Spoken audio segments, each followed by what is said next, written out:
श्री जगन्नाथपुरी के माधवदास जी की। हमने बहुत बार कथा में सुनाई है अपने में, पर श्री माधवदास जी का एक बहुत सुंदर प्रसंग आता है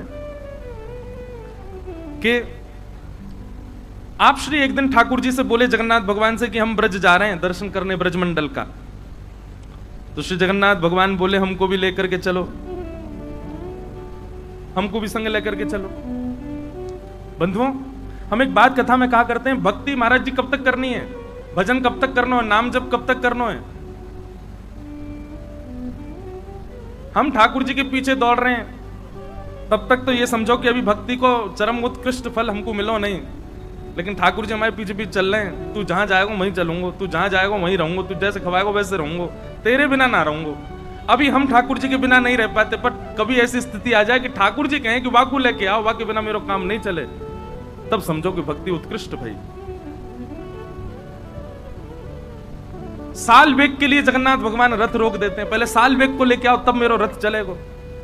कैसे कैसे भक्तन के चरित्र हैं। उन्हीं में एक श्री माधवदास जी, बहुत ध्यान से सुनो, हमने बहुत बार कथा में सुनाई है, पर आज स्वामी जी के प्रसंग है तो विशेष रूप से कहें। तो श्री माधवदास जी जगन्नाथ जी के परम प्रिय भक्त थे।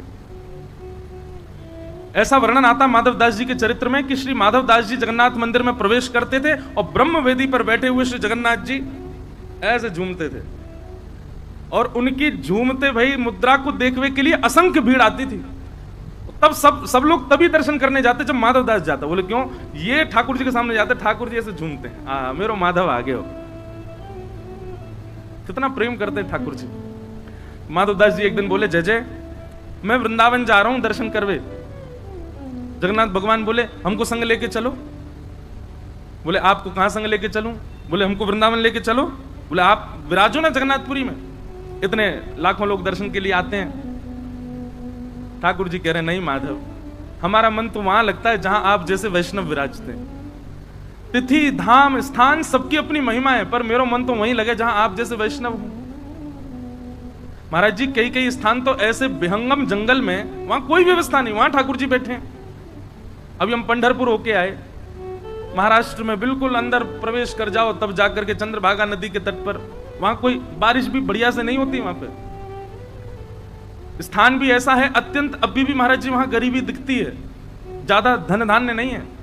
वहां पे दोनों भुजा कमर पर धर के ठाकुर जी खड़े, किसके लिए? पुंडलिक के लिए खड़े। तीर्थ धाम स्थान सबकी महिमा अपनी है, पर ठाकुर जी तो वहां बसे जहां हरिदास बसे। माधव हमको संग ले चलो। माधवदास जी बोले जय जय, बड़ा लंबा रास्ता है वृंदावन को, जगन्नाथपुरी तो वृंदावन जाएंगे, रास्ता में हम तो, हमारी तो आदत है 4-4 दिन भी भोजन नहीं मिलेगा तो रह लेंगे। आप कैसे रहोगे? दिन में 8 बार तो भोजन चाहिए आप, और एक बार भी नेक चूक है जाए, कमी पड़ जाए तो आपको भूख लगे आवे, कैसे जाओगे? इतनी व्यवस्था कहां करूंगा? दूसरे आप इतने भारी, कहां मैं पत्रो दुबरो सो कैसे लेके जाऊंगा आपको? ठाकुर जी बोले हम हल्के है जाएंगे, हम भी भोजन आपकी तरह कर लेंगे। माधवदास जी बोले फल खा के रह लोगे? 2-2 दिन तक पत्ता खा के रह लोगे? यहाँ चटकदार महाराज आपके काजे दाल बने, सुंदर सुंदर पकवान बने, तब तो आपको मन ना लगे, और पत्ता खा के रहोगे? आप विराजो जगन्नाथपुरी में, हम जा रहे हैं वृंदावन। ठाकुर जी के नेत्र सजल हो गए, माधवदास जी वृंदावन जा रहे हैं, मैं कैसे रहूंगा माधव के बिना? माधवदास जी तो चल पड़े। कहां माधवदास जी 3 दिन तक भूखे रह लेते थे, परंतु जगन्नाथपुरी से नए कई दूर पहुंचे होंगे महाराज, ऐसी जोर की भूख लगी माधवदास जी को, मन में भाव आयो नेका देर में भोजन नहीं मिला तो मैं तो पेड़ नहीं खा जाऊंगा, इतनी जोर की भूख लगी। तभी एक घर दिखो, दौड़ करके गए, खटखटायो, अंदर से बूढ़ी मां आई, मैया जल्दी जो हो घर में भोजन पवाओ, बहुत तेज भूख लगी है। मैया सुंदर थाल लगा के लाई, लो बाबा पाओ। माधवदास जी तो आज तो कोई आचमन किया ही नहीं, सब सियाराम बोले चलो प्रसाद पाओ, आपत्तिकालीन मर्यादा हंसती। ऐसी जोर की भूख। माधवदास जी ये भी सोचते जा रहे हैं इतनी भूख मुझे कभी लगी नहीं जीवन में। सामने बैठी मैया बोली बाबा नेक आराम थे, धीरे थे, और सबरो अकेलो ही खा जाओगे? बगल में नेक सो बालक बैठो है, या को भी खवाए तो बेचारो ऐसा टुकुर टुकुर देख रहा है आपकी थाली की ओर। माधवदास जी बोले कौन है हमारे साथ? कोई नहीं, मैया हम अकेले आए हैं। बोले अच्छा, ये नेक्सो से बालक बैठो, ऐसे बड़े बड़ी आंखें यहाँ की, ऐसा काजर लगा करके, मुझे तो यूं लग रही है कौन मैया ने अपना लाला दे दियो। ए बाबा तू कहीं बालकन को अपहरण करके तो ना ले जा रहा। माधवदास जी बोले कोई तो नहीं है मैया। बोले अच्छा, मुझे पागल समझाए, जे बगल में बैठो तेरे। माधवदास जी बोले यहाँ बैठो है। बोले हाँ, कैसो है? बोले बड़े बड़े नेत्र हैं, काजल लगा रखो है, घुंघराले केश हैं सिर पर। बोले मैया वर्ण बताओ, वर्ण कैसो है? बोले सांवलो। माधवदास जी समझ, ओ जगन्नाथ स्वामी नयन पथगामी भव तुम्हें। नहीं माने, चले आए। तभी मैं कहूं इतनी जोर की भूख क्यों लग रही है। श्री जगन्नाथ जी हृदय में बैठ के आ गए माधवदास जी के। बोले अब तो भैया वहां पर पूजा हो रही है, जगन्नाथ जी कहां? बोले माधवदास के संग चले गए। जिन माधवदास जी को 3-4 महीने में वृंदावन पहुंच जाना था, 7 महीना में पहुंचे। क्यों? नेक चले, भूख लगी आवे, पेट पे हाथ धर के कहें जय जय, नेक धैर्य कर लो, कछू तो चलन दो। जगन्नाथ जी बोले मेरी गलती ना है, तुम लोगों ने खवा खवा की आदत कर दी है मुझे, अब भूख लगे आवे क्या करूं। बेचारे माधवदास जी पहुंचे वृंदावन। आहा, अच्छा ये बात क्यों है कि जब बिहारी जी प्रकट भये ना, भुवन चतुर्दश की सुंदरता निधिवन करत बिहार, श्यामा प्यारी कुंज बिहारी जय जय श्री हरिदास। बिहारी जी इतने सुंदर हैं कि महाराज जब बिहारी जी के प्राकट्य की खबर पता चली ना, तो पूरे भारत से संत समाज आयो वृंदावन दर्शन करवे। जब श्री माधवदास जी को पता चली तो माधवदास जी भी आ रहे हैं। जाते ही वृंदावन पहुंचते ही सबसे पहले निधिवन गए। निधिवन गए तो वहां पर श्री विठल विपुल देव जी ने कही कि भैया ठाकुर जी तो अभी जो है क्या राजभोग आरोगेंगे, तो अभी कपाट बंद हैं, और बाकी स्वामी जी अभी मानसरोवर से आमेंगे, आप थोड़ी देर यमुना जी के आसपास कहीं विराज के नेकाद अपना भजन कर लो, संध्या वंदन कर लो, थोड़ी देर में आ जाइयो। और आप भूखे प्यासे होंगे, अभी तो राजभोग में समय है, इतनी दूर से चल के आए, लो नेक चना ले जाओ। यमुना जी के तट पर गए, आपने जैसे ही स्नान किया, जोर की भूख लगी आई, पेट पे हाथ करके बोले रुक जा रुक जा रुक जा, पवा रहा हूं, नेक डट जाओ। स्नान ध्यान करके अपना स्वरूप श्रृंगार करके संध्या वंदन करके महाराज सुई चना लेकर के पान लगे माधवदास जी। मतलब विचार करो, माधवदास जी पाते हैं, पेट ठाकुर जी का बढ़ता है। माधवदास जी ने चना पा लिया। चना पा करके माधवदास जी बोले अब चलें दर्शन करके आमे श्री बांके बिहारी जी के, कुंज बिहारी जी। अच्छा, बांके बिहारी जी का मूल नाम कुंज बिहारी ही है, बाद में बांके बिहारी पड़ गए हो, पर मूल श्री स्वामी जी को जो दियो नाम है वो कुंज बिहारी है। स्वामी जी महाराज के दर्शन के लिए जैसे ही निधिवन राज में आए, बाहर आकर के खड़े हो गए। स्वामी जी अंदर राजभोग अरोगा रहे। स्वामी जी निकल करके भीतर से बाहर आए, बाहर आकर के दर्शनार्थी खड़े, कई सारे संत महापुरुष खड़े। स्वामी जी बोले भैया आप में से माधवदास कौन है? माधवदास जी बोले मैं हूं माधवदास। बोले इतकू आओ। माधवदास जी बोले काहे गो जय जय, आपको मेरा नाम कैसे पता? स्वामी जी महाराज दंडवत प्रणाम कियो पहले तो। बोले तुम्हारा नाम बिहारी जी ने बताया मुझको। बोले बिहारी जी को भी मेरा नाम पता है? बोले अरे बाबा तेने ठाकुर जी को रूखे चना खवाए दिए? बोले मैंने ठाकुर जी को रूखे चना? ओहो माधवदास जी को याद, वो तो मेरे जगन्नाथ जी पा रहे। बोले तो वृंदावन आते जगन्नाथ जी बिहारी जी बन गए। भैया जा जा शहर में जाओगे, फोन वहीं को नेटवर्क कनेक्ट कर तो जाए। जगन्नाथ जी उड़ीसा से चले, अब बीच में जो जो प्रांत आए वहां के रूप बनते चले गए। अब वृंदावन आए तो बिहारी जी आ गए चित्त में। देख मैं भीतर गयो, बिहारी जी अपना मुंह खोल के मुंह को दिखा रहे, अरे मेरा मुंह पूरा छिल गो, जे माधवदास रूके चना खा रहा है। हे स्वामी जी आप तो ऐसे सुंदर सुंदर पकवान पवा में, ऐसे सुंदर सुंदर भोग लगा में, और जाने तो ऐसे रूके चना खवा दी, मेरा पूरा मुंह छिल गयो। माधवदास जी के नेत्र सजल हो गए। हरिदास जी लेकर के भीतर गए, बिहारी जी मुंह खोल के बैठे हैं, देखो मेरा मुंह पूरा छील दियो। माधवदास जी कान पकड़े, अरे जय जय आपके तो महलन के ठाकुर जी हैं, आपके तो गोद के ठाकुर जी हैं, लेकिन स्वामी जी ज्यादा बिगाड़ो मत इनको, ने का अभ्यास कराया करो, सब भाव से रहें। ऐसी रस लीला श्री माधवदास जी पर अनुग्रह कियो हमारे श्री कुंज बिहारी लाल ने। यहां बिहारी जी भी आनंदित है गए, श्री माधवदास जी भी आनंदित है गए, और हमारे स्वामी श्री हरदास जी महाराज ने माधवदास जी को हृदय से लगा लिया। बोले आपकी भक्ति बड़ी ऊंची है, आपके हृदय में बैठ के स्वयं जगन्नाथ जी चल रहे हैं, आपके हृदय में बैठ के हमारो बिहारी जी बैठो है, बड़ी ऊंची बात है। खूब देर रस चर्चा चली और वही रस चर्चा को आनंद दोनों आचार्य ने लियो। ऐसी रस भावना की बात बताई गई। महाराज जी, स्वामी जी को एक बहुत सुंदर स्वरूप बताया गया है आचार्य ने।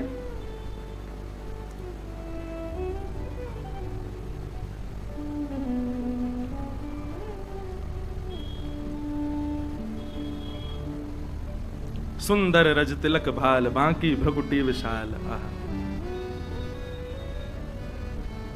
बिहारी जी को देखें और स्वामी श्री हरदास जी को देखें, कोई के हृदय में कितना संशय हो, कितने कैसे भाव हो, सब समान है जाते। अरे बिहारी जी के जब दर्शन अनवसर रहते ना तो लोग स्वामी जी को ही देखते रहते। ऐसा सुंदर स्वरूप उनको, ऐसे सुंदर भाव उनके। अनेक रसिक जन आवे स्वामी जी के पास बैठ करके स्वामी जी से रस चर्चा करें। तभी एक घटना ब्रजमंडल में घटी, बहुत ध्यान से सुनियो। एक घटना ब्रजमंडल में घटी, और ये घटना कैसी भाई? अष्ट सखान में एक सखा है श्री कृष्णदास जी। क्या नाम है? आप लोगों ने यदि हमारी पहले कथा सुनी होगी तो कृष्णदास जी का एक पद हम बहुत गाते हैं। मेरो मन गिरधर छवि पे अटक्यो, ये श्री कृष्णदास जी का पद है। तो कृष्णदास जी मंदिर के अधिकारी, श्रीनाथ जी मंदिर गोवर्धन के, बहुत ध्यान से सुनियो, बड़ी सुंदर चर्चा है। तो कृष्णदास जी गोवर्धन मंदिर के अधिकारी, गिरिराज जी श्रीनाथ जी के अधिकारी। तब श्रीनाथ जी गोवर्धन में विराजते थे, फिर बाद में यहां आ गए उदयपुर के पास। तो कृष्णदास जी को नियम हतो, वो नित्य जल की सेवा मंदिर की करते और स्वयं जाते, कुआं से जल लेकर के आते और ला करके मंदिर सेवा में पधराते। एक दिन श्रीनाथ जी ने प्रत्यक्ष प्रकट है करके, श्रीनाथ जी तो प्रकट ही थे, बात करते थे अष्ट सखाओं से। ठाकुर जी ने कही, बोले कि हे कृष्णदास, अब तुम वृद्ध रह गए हो, आप अब सेवा करनी धीरे धीरे कम कर दो। इतनी भोर में जाओ, जल लेकर के आओ, हमको बड़ा श्रम हो गया आपको देख करके। कृष्णदास जी बोले, हमारी करनी को कितने सारे लोग देख करके पालन करते हैं, यदि हम ही हाथ पे हाथ धर के बैठ जाएंगे तो बाकी के लोगों को क्या प्रेरणा मिलेगी? इसलिए जय जय, हमको सेवा करने दो, आप हमको रोको मत। ठाकुर जी बोले, जैसी तुम्हारी राजी। और एक दिन कैसा हुआ कि श्री कृष्णदास जी जल भरने के लिए कुआं पे गए, और जैसे ही जल भर करके बाहर निकाल रहे, आप श्री का पैर फिसल गया और कुआं में गिर गए। और कुआं में गिर करके श्री कृष्णदास जी के भगवत धाम गमन हो गया, भगवत धाम गमन हो गया। आश्चर्य की बात यह तो थी, दुखद घटना थी कि भैया एक परम वैष्णव भक्त भगवत धाम को प्रस्थान कर गए। पर चर्चा का विषय ब्रजमंडल में यह बना हुआ था कि एक परम वैष्णव की, एक परम भागवत की, एक ऐसे दिव्य महापुरुष की इस प्रकार से मृत्यु होना लोगों का भक्ति से विश्वास उठाने जैसा लग रहा था। सब जगह ये चर्चा होने लगी। बोले कि क्या फायदा ठाकुर जी का नाम जप करने का, क्या फायदा इतनी सेवा करने का, क्या फायदा इतना भजन करने का। कृष्णदास जी को देखो, कुआं में गिर गए, प्राण निकल गए। अरे कम से कम प्राण जाते तो कम से कम ऐसे तो कि सही तरीका से जाते, इस प्रकार ये तो अकाल मृत्यु जैसी है। अब तरह तरह की बात ब्रजमंडल में घूमने लगी। ऊपर से किसी ने एक बात और जोड़ दी। बोले क्या? बोले वो तो भूत और बन गए। किसी ने ये बात कह दी कि वो भूत बन गए। अब जब बात फैलती है ना, तो मानव का ऐसा स्वभाव है, साइकोलॉजी है ऐसी कि वो उस चीज को घर कर लेता है। अच्छा, एक तो अकाल मृत्यु, भूत और बन गए। अब कोई बेचारो पनघटते जल भर के ला रहा है, तो जबरदस्ती टीक दोपहरी खाली, कोई भी नहीं रास्ता में। अब जोर की हवा चल जाए तो ओहो कृष्णदास जी पीछे पड़ गए मेरे, हवा चली बहुत जोर की। बाकी के सब विश्वास भी कर ले, बोले हाँ सही कह रहे हो, भूत तो बन ही गए वो। कृष्णदास जी के लिए कहा जाता है कि उनकी अधोगति, उनकी अकाल मृत्यु, और यह तक कह दिया कि वो एक प्रेत बन गए। स्वामी श्री हरदास जी महाराज कहते हैं, ध्यानपूर्वक सुनिएगा। बोले माथे पर उर्धपुंड विराजमान हो गया, ब्रजमंडल में जन्म हो गया, संपूर्ण जीवन में एक बार भी ब्रजरज को बड़ी निष्ठा से जिसने अपने माथे पर अंकित कर लिया, गुरु कृपा से गुरु दीक्षा ग्रहण कर ली, और अपना संपूर्ण जीवन में एक बार भी ठाकुर जी का भजन गा लिया, वृंदावन रस को गा लिया, स्वामी जी कहते हैं उसकी अधोगति जीवन में नहीं हो सकती। कृष्णदास जी ने तो पूरे जीवन ठाकुर जी की सेवा में निकाल दिया, कैसे कह सकते हैं कि उनकी अधोगति हुई है? स्वामी जी को बहुत चिंता हुई इस बात को सुनकर के, ये तो गलत है। महाराज जी वर्णन ऐसा है स्वामी जी के रस भावन में कि श्री हितरवंश महाप्रभु गोपाल भट्ट गोस्वामी जी, हमारे श्री गोपीनाथ जी और श्री गोविंद देव जी को प्रकट करता श्री रूप सनातन जी और श्री हरिराम व्यास जी, ऐसे अनेक रसिक जन सब आए निधिवन में, और निधिवन में एक पूरी गोष्ठी बैठी कि भैया ऐसे ऐसे ये तो भक्ति पर प्रश्न चिन्ह उठ रहा है, कृष्णदास जी की अधोगति हो गई, वो प्रेत बन गए, बड़ा लोग बाग तो भक्ति करने से डर रहे हैं, मंदिर जाने से यूं कह रहे हैं कुछ फायदा ना है भैया, कृष्णदास कुआं में गिर गो। स्वामी जी बोले अब हम ही को कुछ करना पड़ेगा। तो बोले क्या करें? ब्रजवासीन की मंडली बुलावें कि सब ब्रजवासीन को बुलावें, 84 को उसमें निमंत्रण भेजें कि सब निधिवन में आओ, पंगत पावे, तब आप कछु प्रवचन करो। स्वामी श्री हरदास जी बोले ना, ब्रजवासीन से कहा लड़नो, ब्रजवासीन को कहा समझानो, अब तो लड़ेंगे हम श्रीनाथ जी से, श्रीनाथ जी से लड़वे जाएंगे। और महाराज यहाँ पर श्री हितरवंश महाप्रभु, स्वामी श्री हरदास जी महाराज और श्री हरिराम व्यास जी, गोपाल भट्ट गोस्वामी, रूप सनातन गोस्वामी, ऐसे ऐसे अनेक आचार्य सब अपनी भक्त मंडलियों को लेकर के निकल पड़े वृंदावन से गोवर्धन की ओर, श्रीनाथ जी को मिलवे जा रहे। महाराज जी इतनी प्यारी चर्चा है, वहां पर श्रीनाथ जी का श्रृंगार कर रहे थे श्री गोसाई विठलनाथ जी गिरिराज जी में, और जैसे श्रृंगार करने लगे श्री जी बाबा ने घबरा से गए। तो गोसाई जी बोले जय जय काय गो, ये आपको मोह ऐसो काय को उतर रहा है, और ये हाथ पांव काय कांप रहे हैं? बोले अरे ये सबरे आ रहे हैं। बोले कौन आ रहे हैं? बोले स्वामी श्री हरदास जी, हितरवंश महाप्रभु और क्या कहते हैं हरिराम व्यास, गोपाल भट्ट गोस्वामी, रूप सनातन गोस्वामी, सबरे आ रहे हैं, मोते लड़वे आ रहे हैं।